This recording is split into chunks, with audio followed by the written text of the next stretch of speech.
Vanessa, can you explain? I can see the emotion, the tears. Can you explain what is going through your mind at this moment?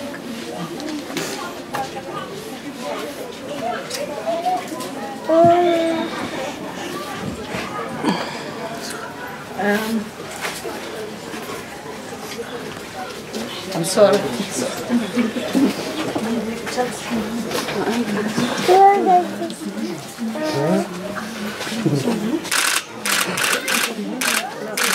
I shouldn't be emotional because we hear these stories now and again. I think it's as I indicated earlier, it's about when things happen within your immediate. That's when you realize, because I recall when I was sitting at Douglas's office. Douglas is my chief of staff. When I heard this cry, because Mohammed was there, I couldn't take it anymore.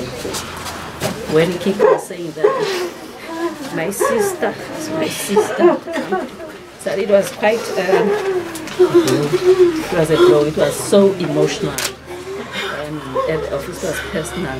I've got two daughters as well. And for me, the reflection was about, it could have been one of mine, but it's still within, because it's in the office.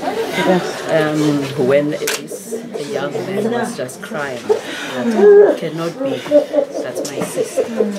And then when we look in terms of the pictures that have been shown, in terms of that brutally of someone who dies, it's about where you say that I really don't know.